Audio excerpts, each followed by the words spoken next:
بسم اللہ الرحمن الرحیم۔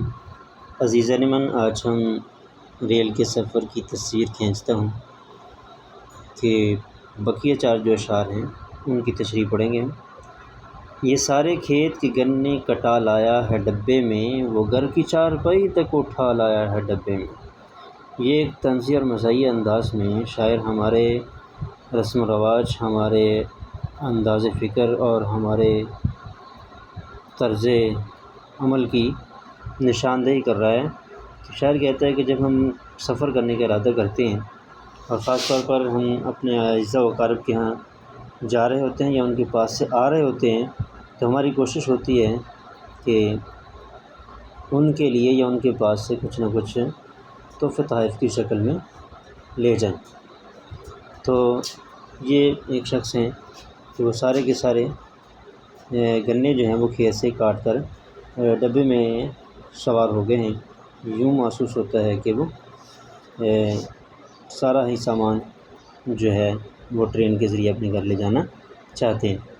اور دوسرا شخص ہے کہ وہ گھر سے چارپائی تک اٹھا لایا ہے، یعنی گھر کا سارا سامان جو ہے وہ ڈبے ہی کے ذریعے اپنے گھر منتقل کرنے کی کوشش کر رہا ہے۔ تو یہ ایک مائنڈ سیٹ ہے، ایک سوچ ہے، اس کی شاعر عکاسی کرنے کی کوشش کر رہا ہے۔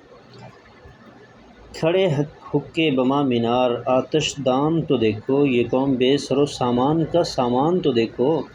تو شاعر شعر میں کہتا ہے کہ بظاہر ہم ایک غریب ملک ہیں، ایک غریب قوم ہے، ہمارے پاس ساز و سامان اتنا نہیں ہے، بے سر و سامانی کے عالم میں ہم یہ دنیا، یہ زندگی بسر کر رہے ہیں، لیکن اس کے باوجود ہمارے پاس جو کچھ بھی ہے، چاہے وہ حقہ اور اس کا آتش دان ہی کیوں نہ ہو، کہ ہم اسے بھی ہر وقت اپنے ساتھ سامان کے ساتھ اٹھائے رکھتے ہیں۔ اور یوں محسوس ہوتا ہے دیکھنے والوں کو کہ اس بے سر سامان کے پاس، قوم کے پاس بے انتہا سامان ہے جس کو ہر وقت اٹھائے پھرتی ہے۔ وہ ایک رسی میں پورا لاؤ لشکر باندھ لائے ہیں، یہ بستر میں ہزاروں تیر و نشتر باندھ لائے ہیں۔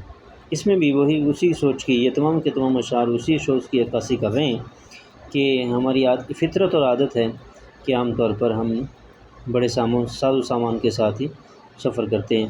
تو یہ ایک صاحب ہیں یہ جو کہ رسی میں پورا لاؤ لشکر باندھ لائے ہیں، بہت سا سامان جو ہے انہوں نے رسی میں باندھا ہوا ہے، اور اس کے ساتھ ساتھ بستر بھی انہوں نے باندھا ہوا ہے، اور بستر میں بھی بہت کچھ، بستر کے اندر بھی بہت سی چیزیں ہیں جو انہوں نے رکھی ہوئی ہیں۔ تیر و نشتر کا مطلب تیر اور نشتر نہیں ہے، بلکہ یہاں پر سامان مراد ہے۔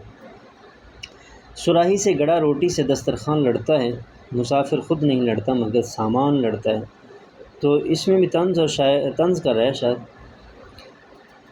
طنز کے تیر و نشتر برسا رہا ہے، اور کہتا ہے کہ دیکھو سامان اتنا ہے، مسافر کم ہے اور سامان زیادہ ہے۔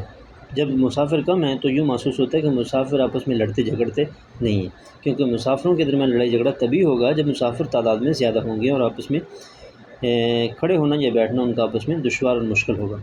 لیکن یہاں پر سامان اتنا زیادہ ہے کہ سامان آپس میں لڑ رہا ہے، کہیں گھڑا سراہی سے لڑ رہا ہے، روٹی دسترخوان سے لڑ رہی ہے، اور سامان سے لڑ رہا ہے۔ تو یوں محسوس ہوتا ہے کہ قوم کے افراد کم ہیں اور سامان زیادہ ہے، جبکہ حقیقت یہ ہے کہ یہ قوم بے سر و سامانی کے عالم میں زندگی بسر کر رہی ہے۔